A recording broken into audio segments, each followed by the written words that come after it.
Bismillahirrahmanirrahim. Assalamualaikum warahmatullahi wabarakatuh. Kembali lagi bersama saya Yusuf Maulana dan di channel saya ini Kila Bakery.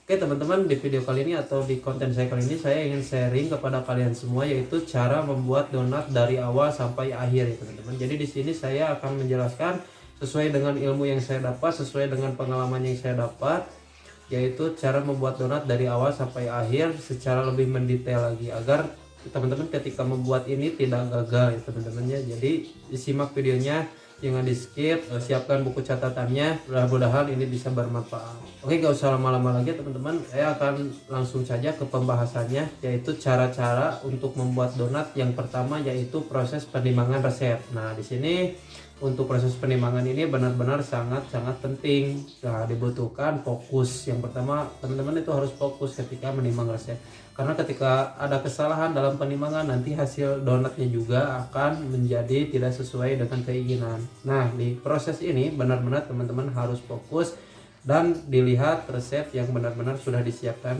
oleh teman-teman semuanya.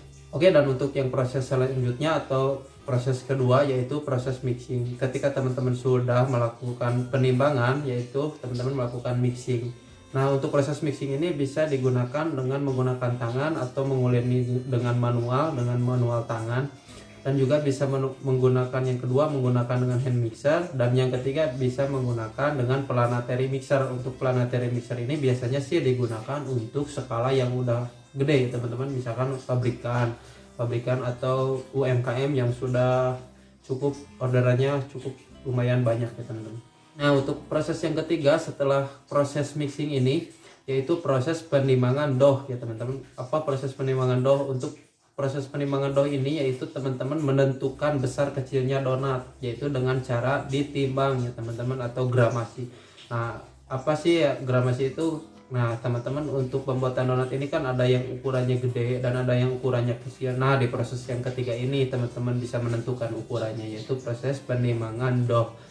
Bisa menggunakan timbangan atau bisa juga diukur, dipotong-potong langsung di adonannya.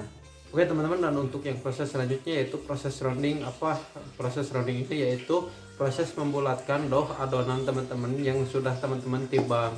Jadi di sini adonan yang sudah teman-teman timbang itu dibulatkan semulus mungkin agar hasil donat teman-teman itu lebih mulus dan juga tidak menyerap minyak. Dan selain itu fungsinya juga memadatkan adonan untuk menghilangkan gelembung yang terperangkap di dalam adonan tersebut. Nah dan untuk yang proses selanjutnya setelah itu teman-teman, proses pengistirahatan adonan setelah proses penimbangan. Nah fungsinya untuk apa? Ini agar ketika nanti proses pencetakan si adonan lebih mudah untuk dicetak. Jadi ketika teman-teman tidak melakukan resting ini, nanti ketika proses pencetakan si adonan akan ngaret teman-teman. Jadi ketika dicetak itu susah. Nah fungsinya resting ini yaitu agar ketika proses pencetakan si adonan lebih melar dan mudah sekali untuk dicetak. Ini fungsinya untuk restingnya. Dan untuk yang proses selanjutnya sesudah teman-teman melakukan resting yaitu proses degassing. Fungsinya untuk apa teman-teman? Degassing itu memipihkan adonan. Nah fungsinya memipihkan adonan ini yaitu menghilangkan gelembung-gelembung yang terdapat dari proses fermentasi awal tadi pas ketika resting. Nah fungsinya juga yaitu agar gelembungnya ketika digoreng ini tidak terdapat gelembung-gelembung, sudah kita buang dalam proses degassing tersebut. Nah fungsi yang keduanya juga agar lebih memudahkan kita untuk mencetak.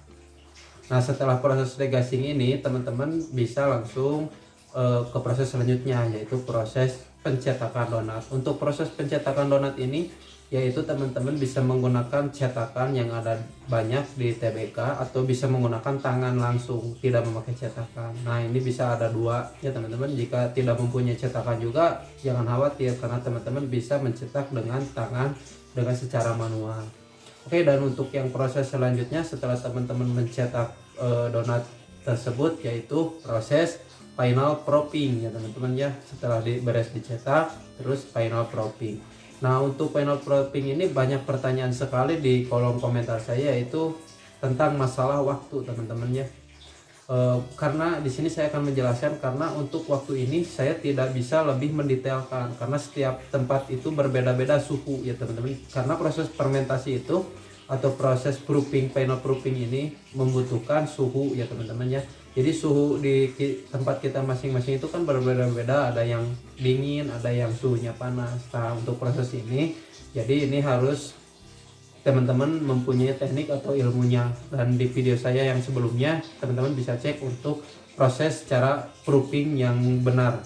Nah di situ saya jelaskan secara lebih mendetail lagi. Oke, dan setelah teman-teman melaksanakan proofing atau sudah melakukan proofing, setelah itu proses penggorengan donat. Nah, ini proses penggorengan donat. Di sini saya akan menjelaskan. Untuk suhu penggorengan donat itu baiknya di angka 175 sampai 180 derajat Celcius. Nah, teman-teman untuk proses penggorengan ini juga bisa menggunakan minyak goreng biasa atau bisa menggunakan juga minyak goreng beku ya teman-teman ya.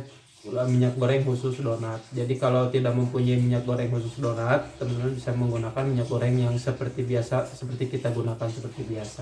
Nah setelah selesai kita untuk proses penggorengan, yaitu proses topping teman-teman ya. Proses topping ini ada yang topping menggunakan glaze, ada yang menggunakan coklat batangan, ada yang juga bisa menggunakan cuma sekedar gula halus aja. Ini disebutnya donat klasik. Nah setelah itu proses selanjutnya yaitu proses dijual ya teman-teman, atau gak dijual juga, itu proses kita makan.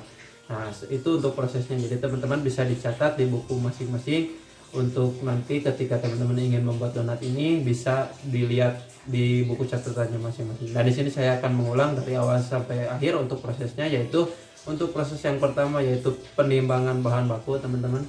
Untuk proses yang kedua yaitu mixing. Setelah proses mixing, untuk proses yang ketiga yaitu proses resting. Untuk proses yang keempat yaitu proses rounding.